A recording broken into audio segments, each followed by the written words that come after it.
Before I begin, I would like to say a couple of words of deep appreciation for the sponsors and the people who have put this program together. I've been involved in speaking publicly all over the planet and all over the United States. I've been at conferences here, I've been at conferences there, and I know how terribly difficult it can be to put a program like this together. And I have to say, I have tremendous respect and admiration for the people who've done this. Most of all, I respect their courage for dealing with a subject like this, where most of the elite leadership and the power groups of the world want this subject to go away. And these courageous young men who have put this together are brave, and they deserve my respect and your admiration. And I want to say I thank you because I know what you've been through.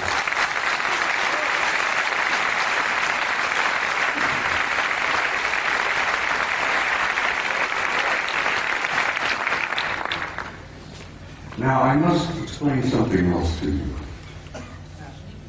I never read from a script. I don't have a prepared script to follow. I get up on a stage and I talk to people like yourselves and I kind of wing it. I have so much material and I have such a problem of keeping it under the allotted time that I've been given. I have come today prepared to speak to you for 3 hours. I only allowed 1 hour and 15 minutes. So something's going to have to give. But bear with me, I'll do the damnedest job I can. And it's important that you see the photographs of the NASA pictures that I have brought with me. Now, my journey began 45 years ago. I began a journey that if I had known then what I know now, if I had known the pain, the anguish, the heartbreak that I was going to experience over these 45 years, I might not have started that journey at all. But here I am in Barcelona in 2009 with some of the most delightful people I have ever met. And looking back, I find that the journey was worth the effort. It was worth the pain, it was worth the heartbreak. And I'm delighted to be here. And I'm delighted to see all of you out there. And this is such an encouragement to me that people are beginning to demand the truth. They know they've been lied to from the very beginning. And they want to know. And I'm going to hear this afternoon hopefully contribute one small measure to helping you understand and helping you know. Most of my adult life, or most of my first part of my adult life, I was a professional soldier. I was in the Army. I joined the Army in 1950 to avoid the draft. Ended up going to Officers Candidate School, and so help me God, while I was going to OCS at Fort Riley, Kansas, the North Koreans invaded South Korea, and the next thing I know, I'm on the front lines of Korea being shot at by a bunch of pissed-off Chinese and North Koreans who tried to kill me. And I have nothing against them. I didn't want to kill them. Here I am. 1951, leading combat troops in Korea in one of the bloodiest wars we had ever had. And the rest, I guess you could say, is history. I led combat troops in Korea in 1951. I spent 27 years on active duty, and I also was involved in the war in Southeast Asia in 1970, where I was part of an organization that gathered intelligence in the jungles of Southeast Asia, South Vietnam, Laos, Cambodia. And let me tell you, some of those years were rather harrowing. The most harrowing experience I was to have was when I was assigned to Paris, France in 1963 to what we considered in those days a pledged assignment, a plum assignment. I was able to go to Paris, France, take my family with me, and my children went to high school in Paris. And as I said, it was a plum assignment. I had no idea what I was to find when I got there. When I arrived in the summer of 1963, I arrived with a top secret clearance. When I arrived at Supreme Headquarters Allied Powers in Europe, which was located at that time at a small town known as Roquencourt, right outside of Paris, my security clearance was upgraded to cosmic top secret, which was then and still is today the highest level of security classification that NATO has. I had to have a cosmic top secret clearance to work in SHARC, Supreme Headquarters Operations Center, the War Room. I was a senior master sergeant at the time, and when I was assigned in SHARC, I was given the job of maintaining the duty roster. We worked on a 24-hour basis, day after day after day. And I was given the job of running the duty rosters, and I worked in SHARC. And back in those days, let me tell you, the war rooms were somewhat primitive. You've seen pictures today, I'm sure, of the control centers of most major installations like SAC in Colorado Springs. Everything is electronic. Everything is demonstrated on the wall, extensions just like this beautiful stuff here. Back in those days, we had teletype, we had field telephones, and if we wanted something on the display, we had to go up and take a pin and put it on the wall and show the controllers where this division was, where that Soviet regiment was, and so on and so on. Very primitive. When I arrived in the summer of 1963, I heard rumors about a study that was underway. Now, it interested me because the study was about UFOs. And I was intrigued by that possibility. I was curious about UFOs. I had no idea then what they were, what they represented. But we used to discuss this in SHARC, in the war room. The study was underway. What was it about? What happened? Well, it appears that on the morning of the 2nd of February, 1961, World War III almost began. And it was involved in the flyover of large numbers of circular metallic craft, flying in formations, very obviously under intelligent control. And they would fly out of the Soviet sector in the Warsaw Pact toward the west, in formation, at a high rate of speed and at a very high altitude. And they would turn north over the English Channel, over the southern coast of England, and then they would disappear off of NATO radar over the Norwegian Sea. On that morning of 2nd February 1961, World War III almost began. The Soviets went on red alert. The NATO forces went on red alert. Everybody was, fingers on their triggers, thumbs poised above those red buttons. And World War III was just moments away. Within 20 minutes, it was all over. The objects flew, turned north, disappeared off radar. It was all over. After this event occurred, a British Air Marshal by the name of Sir Thomas Pike, who was a Deputy Supreme Allied Commander in Europe at that time. He was the deputy to my boss, General Lyman Lendisser, an American four-star general who was known as SACEUR, Supreme Allied Commander in Europe. Air Marshal Pike says, "I've had enough of this. These objects have been showing up regularly from time to time. And as I said, they almost triggered a war." Air Marshal Pike said, "We're going to have to come to terms and find out what the hell's going on here. I want to know."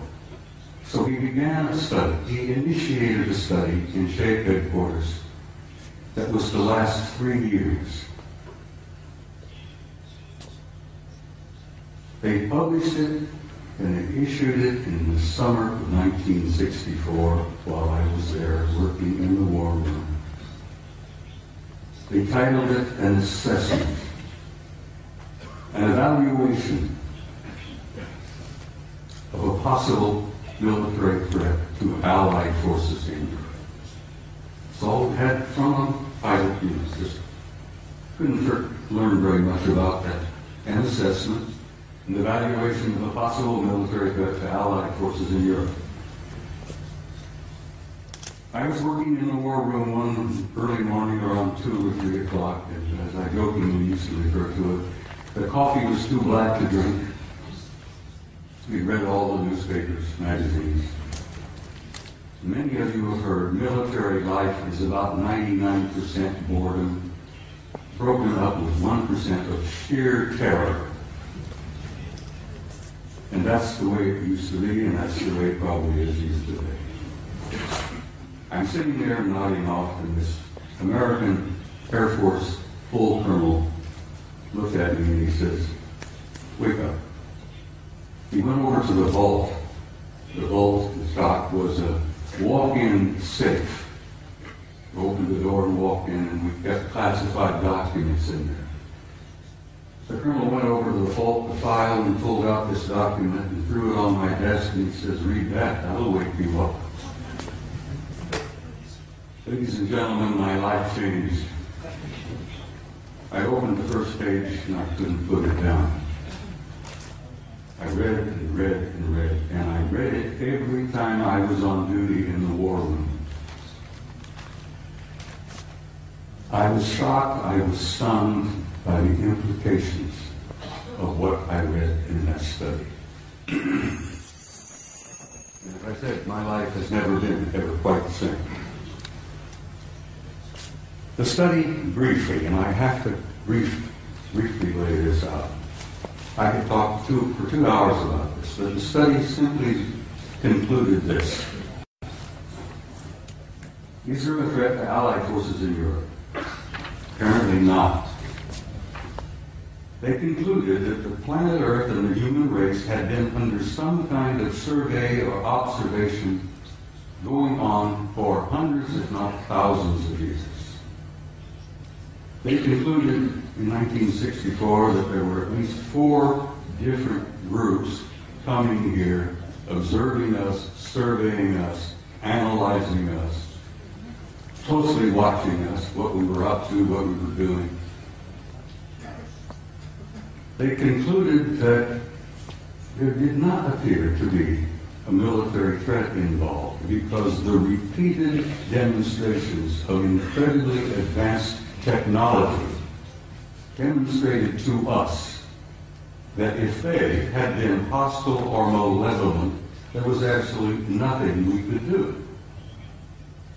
If they were evil in their intent and they were hostile toward us, it would have been over a long time ago. So, the conclusion was there were 4 different groups involved. They had been coming here for a very, very long time. Apparently, they were not malevolent or hostile. The question was, what the hell are they doing here? Why are they here? And why are they interested in us? Well, they did not know in 1964 what their agenda or their motives were, and I will tell you honestly and frankly that even today our authorities, our senior military, our national security people still don't totally grasp what their motives are, what their agendas are. So this study in 1964 was simply a beginning for me. As I said, I was never quite the same again. I jokingly say I used to be a normal human being. And after I read that study and launched on my 45 years of research, I lost all aspects of normality. I will be frank and tell you that over the years of my study and the material that I've learned and gathered has brought about in me a complete destruction of my old world view, my old world paradigm, the world view that I held since I was a kid, growing up. Everything made sense, I knew why we were here, where we were going, what was taking place. After I spent 45 years on this, it all collapsed around my knees. That was the destructive aspect of my personality. That was the part that changed me completely from the kind of human being that I had been before into the kind of human being I am today. Ladies and gentlemen, I'm totally alienated. No pun intended. I've said it in a couple of interviews and briefings and stuff.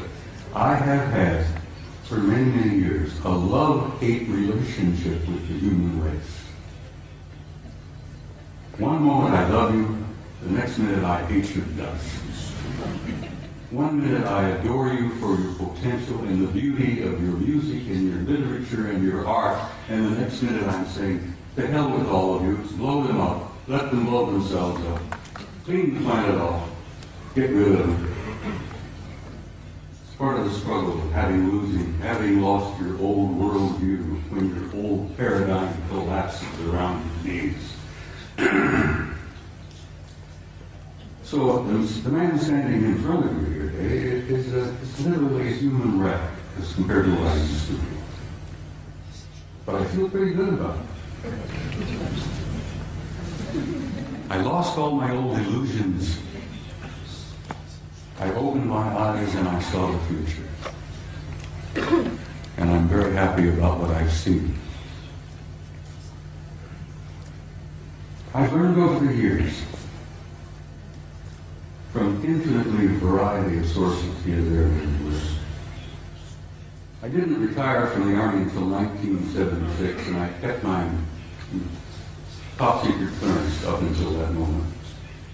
After I retired, I went to work for the Federal Emergency Management Agency and worked another 14 years for the U.S. government, where I had a top secret clearance.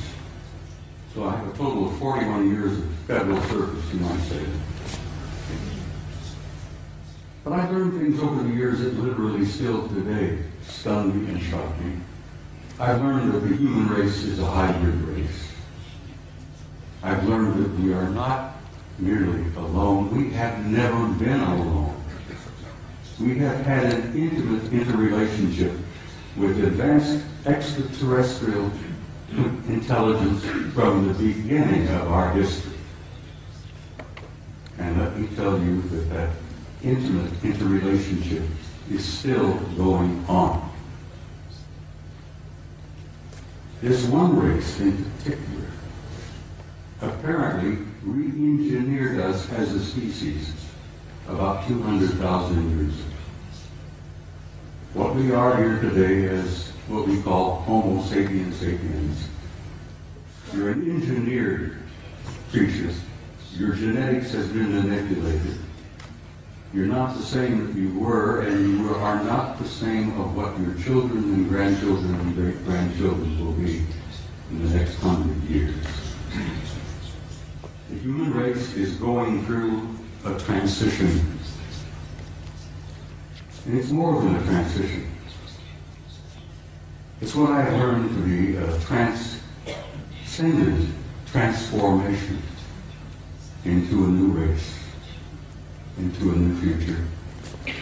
And your descendants will be as different from what you are here today as what you are from old Australopithecus 500,000 years ago.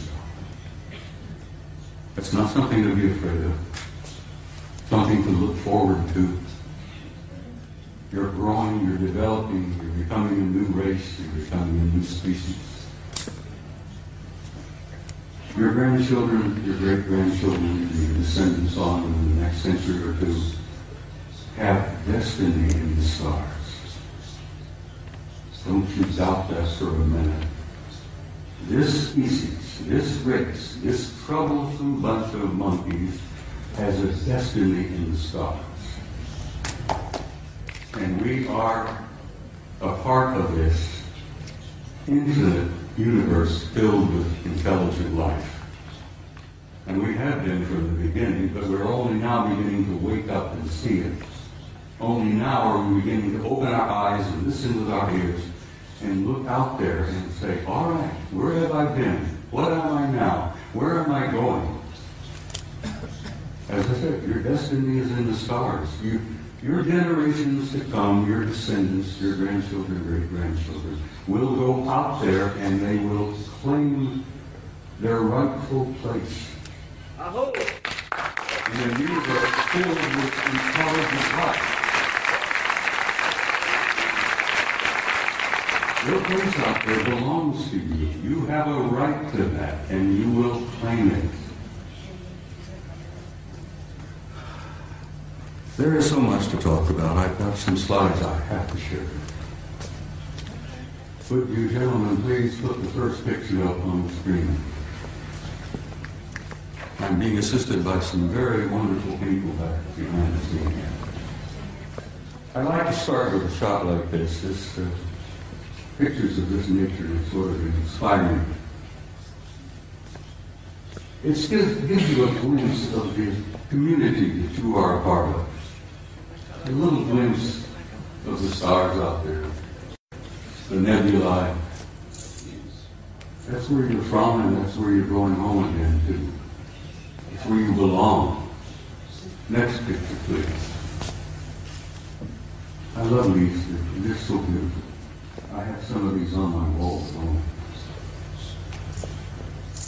But they inspire me. I look at them and I have a sense of recognition that I've been there before. And I know that I'm going back. But something happened in my country over the last few years that I'm very, very troubled by. Just last week, the United States celebrated the 40th anniversary of putting a man on the moon. Then we went through this whole whoop-de-doo of patting ourselves on the back and thinking, gee, wasn't that neat? Armstrong, Aldrin, Collins up there in orbit. On the moon, aren't we great people? Aren't we magnificent? Look what we did. Well, let me tell you a couple of things that they did that you may not have ever heard about before. They took the few pictures they had it all televised, everybody, Walter Cronkite and all of them were looking out. Golly gee, isn't this great? Isn't this neat? We got a couple of guys on the moon. Ladies and gentlemen, my government, NASA, NASA, which many of us in the United States say stands for never a straight answer, proceeded to erase 40 rolls of film of the Apollo program. The flight to the moon, the flight around the moon, the landings on the moon, the walking guys here and there. They erased, for Christ's sake, 40 rolls of film of those events. Now we're talking about several thousand individual frames that were taken that the so-called authorities determined you did not have a right to see. Oh, they were disruptive, socially unacceptable, politically unacceptable. I become furious. I'm a retired command sergeant major. I was never famous for having a lot of patience.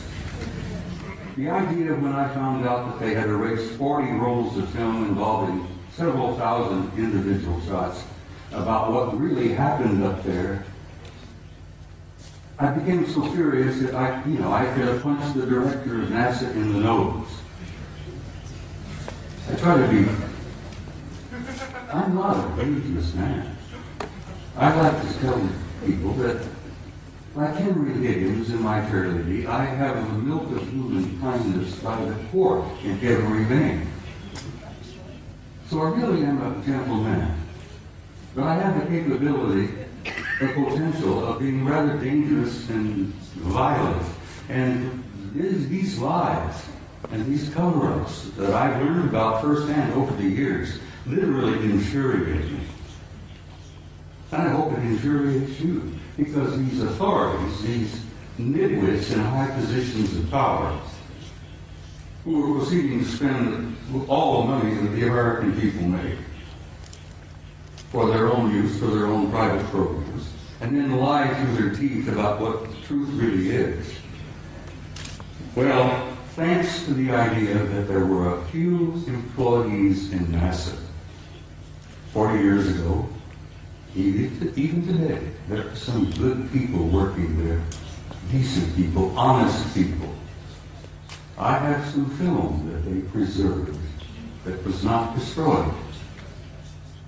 Gentlemen, put up the next picture for me.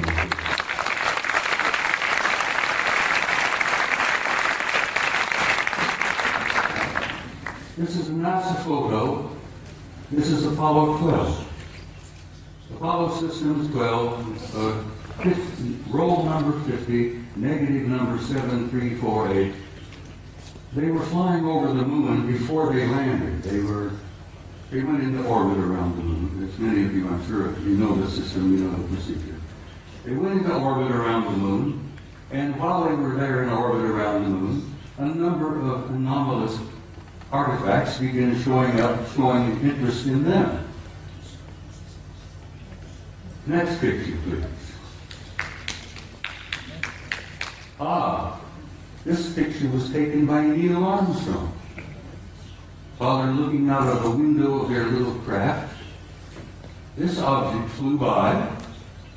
There's the moon in the background, of course. There's this object that flew by the window of that little craft that they were riding in. Neil took the Hasselblad camera that he had, put it up to the window, and snapped this picture. Next picture, please. NASA Apollo 12. Roll 51, negative number 8, what is it, 8653, something like that. Now this is a good-sized object. This is several hundred feet in diameter that came up next to the lander, flew along beside them for a time.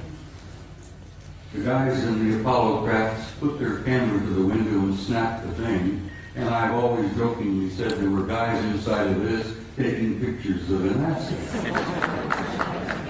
We were photographing them, they were photographing us. Next picture, please. Photo NASA Apollo Systems number 14, Apollo 14. Roll 70, negative, what is it, 9837, I think, or 8827. This is the Landsberg crater on the moon. The guys in orbit above the moon were particularly fascinated by Landsberg. They had been given a special assignment to take pictures of Landsberg because the crater, which they designated as Landsberg, had things going on in the crater that were very anomalous. There was construction going on. There were enormous facilities in the middle of the crater up there. So they were specifically designated and assigned to photograph Landsberg to see if they could figure out what the hell's going on down there in the crater on Landsberg. While they were looking at Landsberg, this object happened to express interest in them and flew by. Now this line is an artificial line that was drawn to show you the direction that this object was going. This is a good-sized object flying past the Apollo lander. God, I'm so glad that some of these were saved. I still get angry. 40 rolls of film was taken and they erased them. Anyhow, next picture, please. It's the same photo of Landsberg, but with the next negative, 93/8 of this object here, flying by. Next picture. Now we're getting into some nitty-gritty. I'm going to give you just a brief little bit of history here. Back in the early days of NASA and the Apollo program, I got this picture from the Japanese Space Agency, the Japanese NASA. They have a tremendous program going over there in Japan. You know, the Japanese are bright people. So the Japanese Space Agency had signed a contract with NASA years and years ago to buy copies of every picture NASA took during the Apollo program. And I'm sure the Japanese paid a sizable amount of money for this contract. And as the films was developed and the photos were made, and they shipped them off to Japan, and the Japanese have a tremendous reservoir of good, original NASA pictures. They bought them, they paid for them. Now, this photograph was released by the Japanese Space Agency, and you can see the Japanese writing here. This was taken by Apollo 13. Now, you're all familiar, I'm sure, with Apollo 13. That was the aborted mission that was going to the moon to land, and they had an accident on the way. They couldn't land. They damn well barely got back. While they are on their way to the moon, here's the moon, a number of things began happening. Some strange objects were appearing outside the windows of the spacecraft. And guys, they grabbed their Hasselblad camera and started taking pictures. This photograph shows 3 different objects here. This looks like a circular object with an enlarged dome on top. This is a smaller object, a circular kind of disc-shaped craft. But coming in from the right margin of this particular picture is this. Next picture, please. Here we are. This is a blow-up of the positive in the photograph. And here is a blow-up of the negative of this object here. Ladies and gentlemen, this particular object is 5 miles long. And I'm tempted to use the term big mother. No pun intended, but it appears to be a mothership. It's gigantic. 5 miles long. And here these NASA guys are up there in this little camp Apollo capsule, and they look out their window and they see something that's 5 miles long. It shakes them up a little bit. When they got back to NASA with these pictures, that shook them up a hell of a lot. Next picture, please.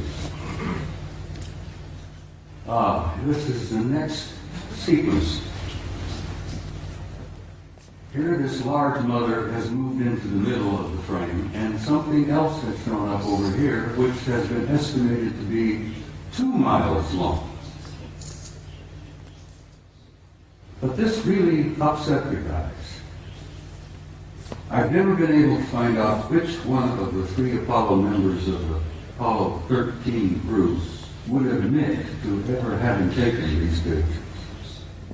Because as you know, the Apollo astronauts were threatened with their lives. I kid you not, they were threatened seriously. They even threatened their families if they ever divulged any of the information that they knew. Next photo, please. Now, here we are. Here's the big mother. Here's the other one, 2 miles long. Here's a picture of the positive. This is the negative.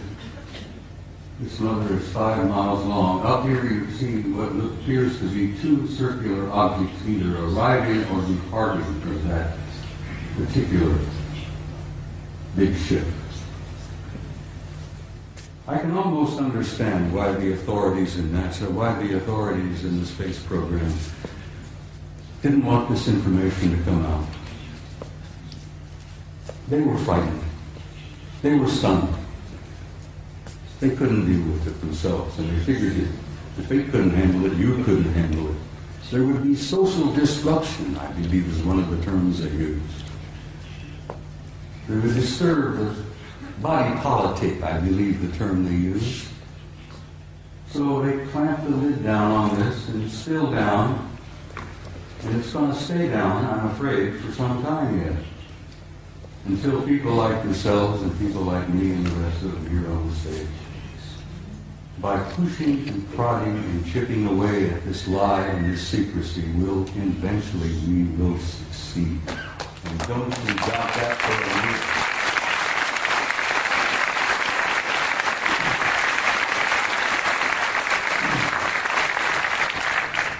Now I'm in for another photograph that I think will shock you some. In 1980, NASA, never a straight answer, launched the Voyager program to Saturn. They launched this little mechanical spaceship filled with cameras and film and so on. Wanted to go to Saturn because something had been going on in the rings of Saturn, around the moons of Saturn, that didn't make a lot of sense. Some anomalous events were taking place in Saturn, near Saturn, at Saturn. So they launched the Voyager in 1980. The pictures they got back from Voyager was so stunning and so shocking that they just locked them up in the safe. Fortunately, I met and developed a friendship with a retired NASA scientist by the name of Norman Bergman. Norman Bergman worked for NASA for about 30 years. He was a technician, a scientist on the Voyager program to Saturn in 1980. Norman decided, after waiting a number of years, for NASA and the authorities to be candid and honest and forthright and tell us what they really found up at Saturn. And Norman got so frustrated he wrote a book. Now, he couldn't get it published in the United States. No American publishing house would even touch it. Norman Bergman had to go to Scotland, for God's sake, to Aberdeen to get his book published. And he published it. He did succeed. He got his book. It's a piece of genius. It's a beautiful piece of work. And the things that they photographed near Saturn appeared in print for the first time. This is the A-ring of Saturn. I think you're all familiar with what Saturn looks like. It's a beautiful planet. It's giant. It's a big one. But it's got rings all around it. Well, this is the A-ring, and here is an object that is self-luminous, obviously artificial, larger than our moon, that seems to be moving all around throughout the rings of Saturn among the moons of Saturn. And Saturn's got a couple dozen moons. This object here, as I said, larger than our moon, moving all around apparently under intelligent control in the rings of Saturn. Now, try for a moment, if you can, to imagine a kind of a technology that is capable of constructing something larger than our moon, that's artificial, that moves around wherever it wishes to go, that's probably got several thousand guys inside. That is shocking to some people. Next picture, please. This is a piece de resistance, I guess is the French thing. Here you have another self-luminous, artificially constructed object, circular in shape, larger than our moon, that is also moving here, there, and everywhere, throughout the rings of Saturn and among the moons of Saturn. You know, there's got to be intelligence aboard. But this is the one that really blew the NASA people on the Voyager program out of the water. This object, this is an object, guys, is 2,000 miles long. It's 400 miles in diameter, and it's an artificially constructed. Norman calls them an electromagnetic vehicle. He says they appear to be making the rings. This is one of the rings of Saturn. I think this is a B ring. Bertrand says he thought they were probably making the rings. I said, Norman, you ever consider the possibility they may be mining the rings? Because I think the rings are probably rich in nutrients, minerals probably. And an incredibly advanced civilization, I think, would work out some system of mining those rings for all the minerals that are up there and utilizing them. Because space is filled with wealth, energies of all kinds. They never have to dig another hole in the ground like we do down here. Space is filled with energy.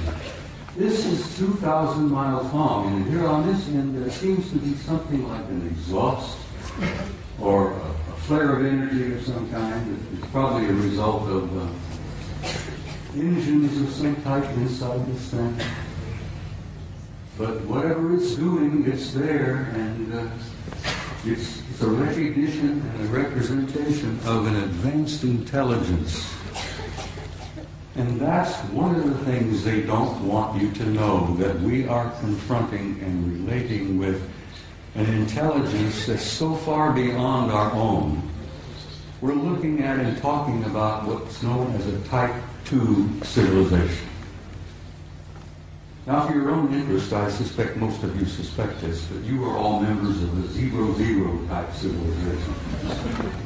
Beyond us, hopefully in a century or two, we might become a type 1. But this is a representation of a type 2 civilization. And Michio Kaku, the famous Japanese-American physicist in New York, has put out this concept about type 0, 0, 1, 2, 3, and 4 of the kind of advanced cultures and civilizations we will probably meet out there. Well, in probably meet out there, we've already met them. They're here. They're in our midst. So, I think I brought about 15 or 20 of these pictures, but I simply had no time. I don't have the time to show them all. But I've shown a few here, and I think I've piqued your curiosity. And I think most of you are pretty bright people, and you know you've been conned. You know you've been lied to. You're not fools. And I think you know who you are and why you're here and where you're going.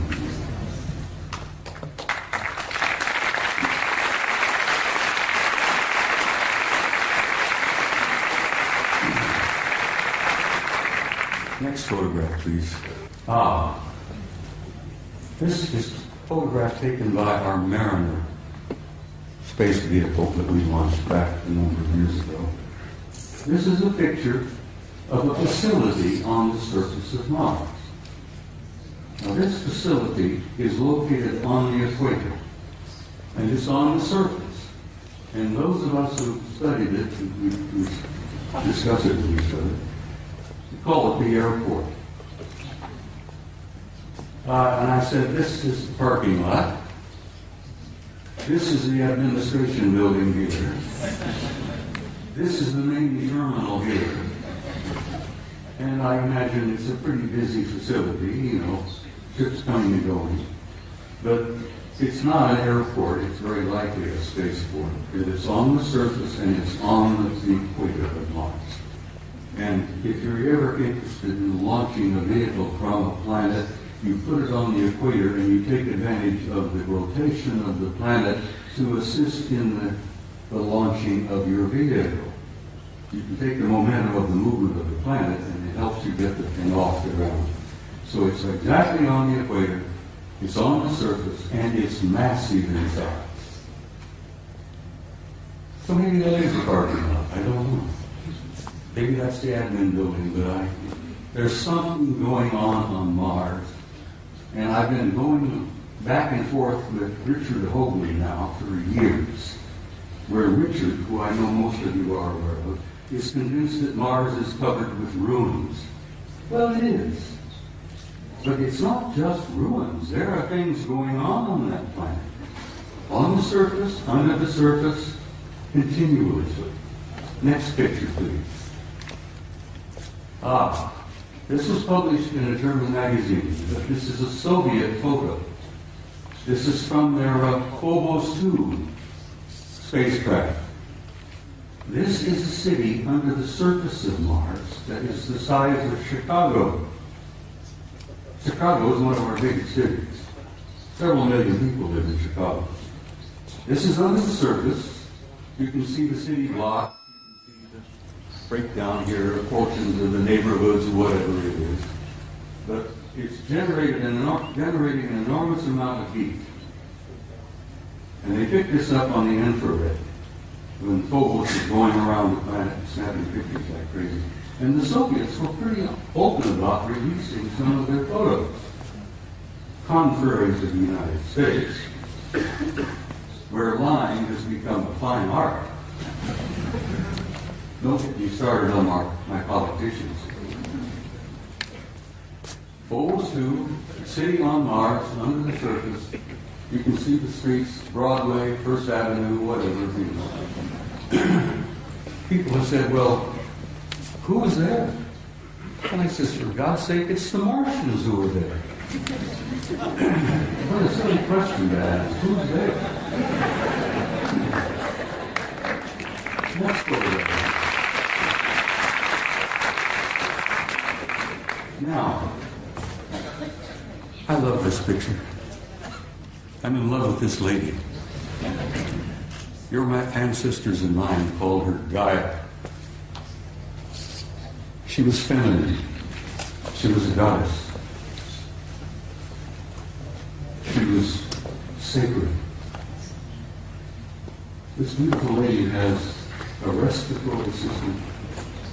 She has a circulatory system. And she has a heart. And she's our source of life on this planet. We needed her. We need her now. We wouldn't be here if it were not for her. We talk about holy lands, Mecca, Jerusalem, here, there, everywhere. That is the Holy Land, people. That beloved planet that we are home.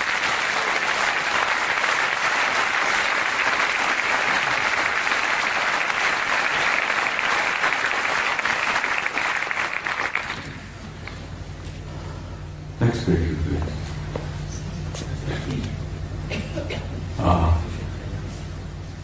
I spoke to you earlier about the fact that your grandchildren and your great-grandchildren and so on, the generations yet to come, have a destiny in the stars.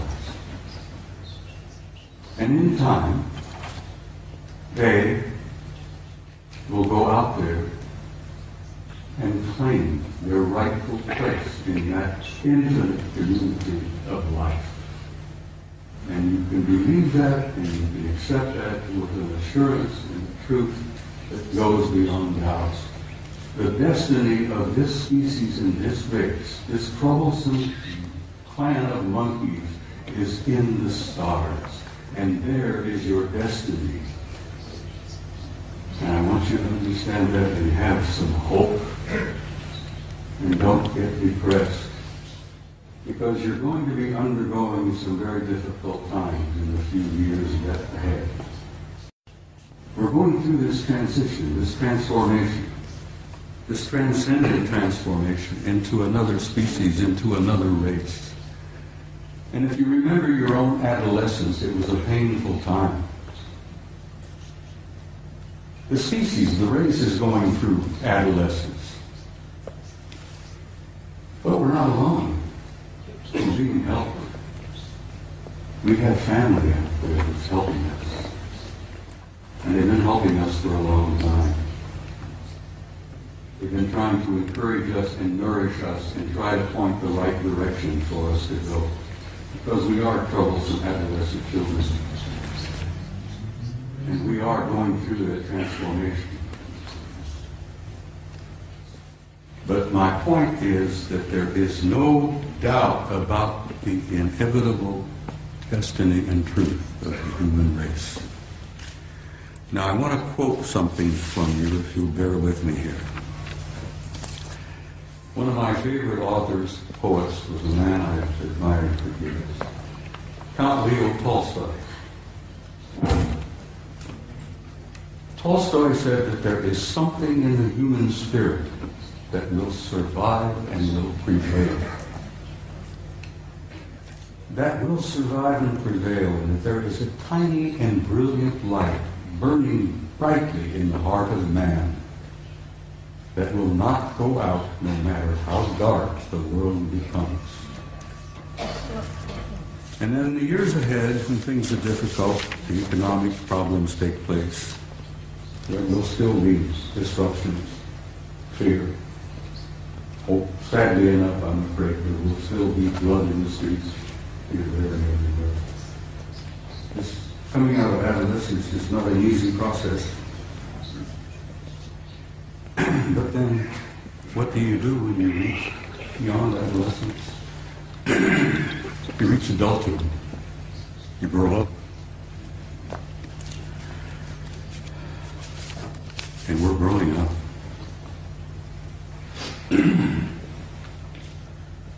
Well, ladies and gentlemen, my journey is coming to an end. But for many of you out there, your journey has just begun. And I want to say something to you before I leave the stage this afternoon.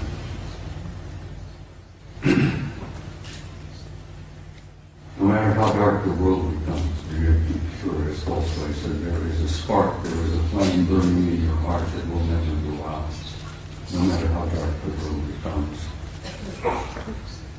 And as my journey is coming to a close, and some of your journey is just beginning, I wanted to say to you, in a term that I think is absolutely appropriate, you Spaniards have got some beautiful terms in the words. Vaya con Dios.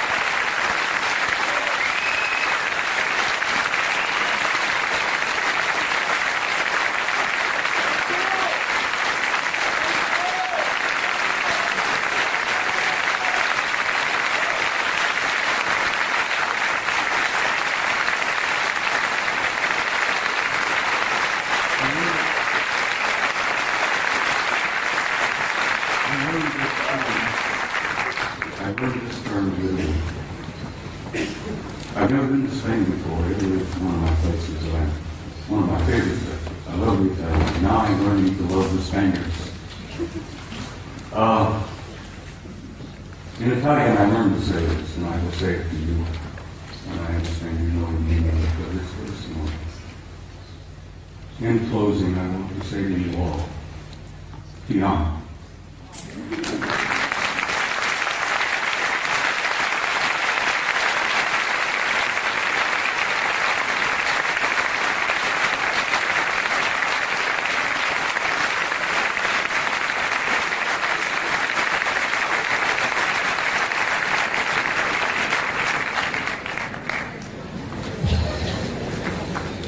Bien, ha llegado el momento del descanso. Sí quería comentarles que justo I'm Carrie Cassidy from Project Camera.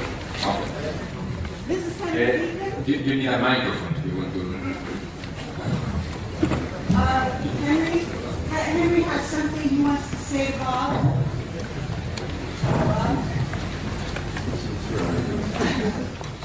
This is Henry Deacon. Excuse me. And we just want to say something here. This is Henry Deacon from Project Camelot, for those of you who are familiar with our website. And he's here today, and he's here at the conference. He has something he'd like to say to Bob about Mars. About Mars. I don't have any words, but Bob has expressed everything that I would have said. I can confirm it because I've been working in top secret for 30 years. And above top secret, we've shared a common background. But I just met him recently here. And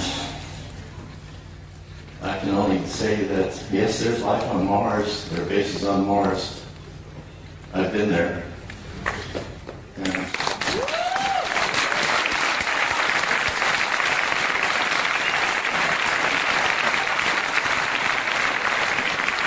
I didn't even get started on telling you some of the things I wanted to share this afternoon about who and what is on the moon and Mars, but Henry does.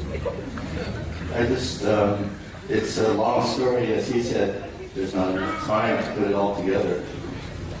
Except that it's a positive story. It's not one of fear. He showed a picture of the Mother Earth, and it's giving birth, and there's birth pangs, but there's a child that's being born, and just forget about the fear, because that's just a really temporary thing. There she is. So, a friend of mine, Angelica, who no one knows, UK, she calls this the Emerald Planet. And it's alive. Yes, it's very much alive. We're a part of that life form. And it spreads. The life spreads throughout this whole galaxy. And the rest of our family is watching and waiting and helping quietly behind the scenes. And I've been fortunate enough to be able to meet family that don't just live here on Terra for a long, long time, even before I was in government work. So thank you.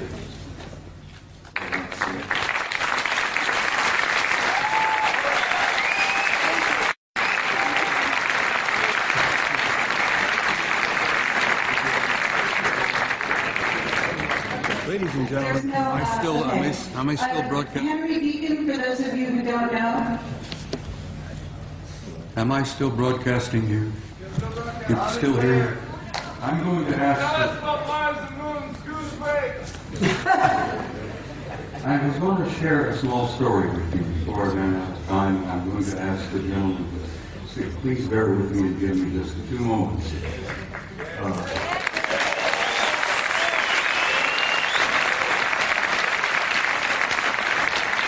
This is for global. I attended my son's retirement ceremony in Washington, D.C. in November. My boy retired in November in Washington as a full captain of the United States Navy after 30 years of service. And while I was at this retirement party, the room was filled with admirals and generals, and retired commanders and captains and so on. And we all had something cool in our hands, and we were all moving around among each other, amiably and relaxed, you know. A retired Navy scientist, whose name must remain untold, came up to me, nudged me. He says, "I know you." I said, "Yes, I'm Eric's father." "No, he said, "I know you."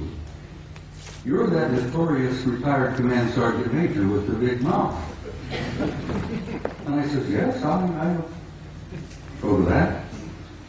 He says, "I had to share something with you before the party was over." He said, "I retired several years ago." He said, "My last job was at a government laboratory in Nevada, a few miles from Las Vegas." He said, "I am a plasma fusion physicist. That's my expertise. That's my training, my background, not being a scientist. I go, what? Plasma fusion physicist?"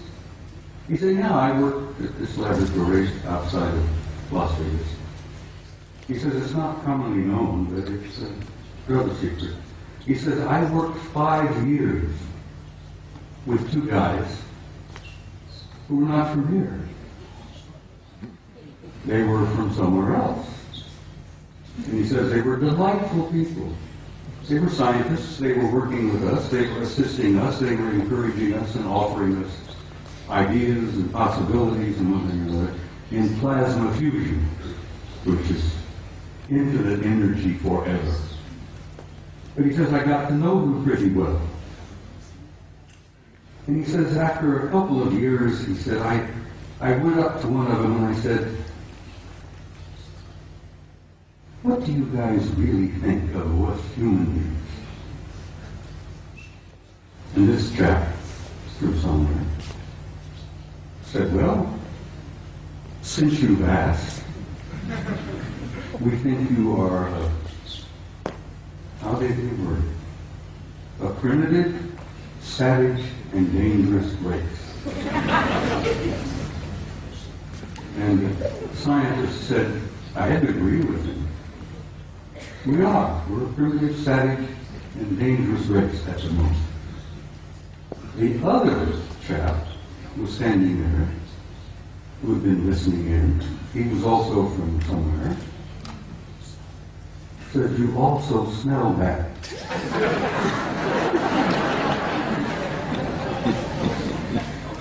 "You humans stink." Nothing personal, mind you, we find that you don't smell good. And the scientist said, my first thought was,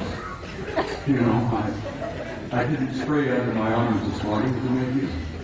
And they tried to explain that we humans have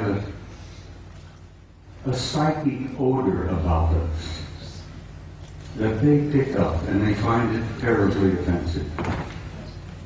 But it hit me between the eyes because when I was a boy growing up, my grandmother used to say, if we could only see ourselves as others see us, it would help so much to develop our integrity and our character and all that.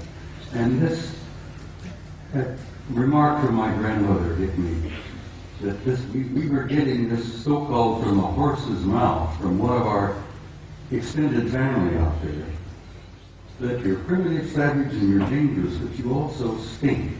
And I thought that was humorous, and I shared it with Gogo, and she said, please include that in your presentation. So Gogo, bless your heart, I did that for you. Good night, everybody.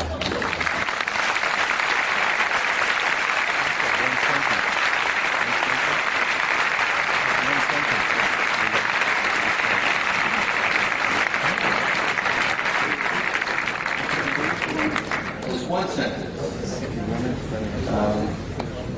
It relates directly to what Bob has said.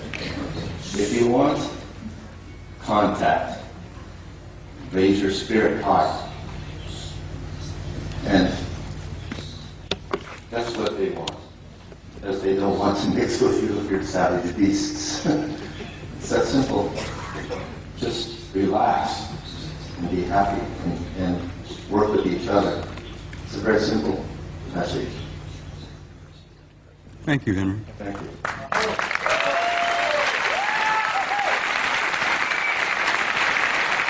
If you want to learn more about Henry Keegan, he is on our site. We have a lot of very long transcripts all about who he is, some of where he worked, and about Mars. We also have a video called Jump Room to Mars, in which David Wilcock and Bill Ryan and I discuss some of what he told us. And we're looking for maybe a 15-minute, maybe a half hour tomorrow when Henry Deacon can address you and maybe tell you some of the details. Thank you.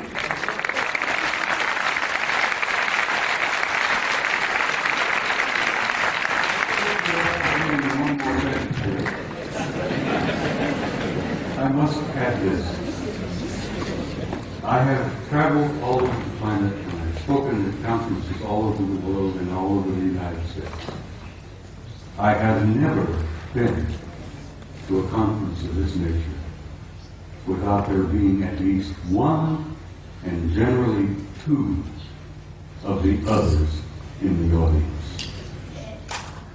And I wanted you all to think about that and look around you and know that in your midst, I jokingly refer to it, you have good friends in high places and they're in your midst. And I learned over the years to recognize it. It's your family. Exactly, it's your family. But like Ingo Swan, I've developed the intuitive ability to spot them and recognize them. And now I have them coming up to me in conferences, introducing themselves to me. And there are no limits, guys, no limits. Life is infinite and forever. And God bless all of you. And I will say good night.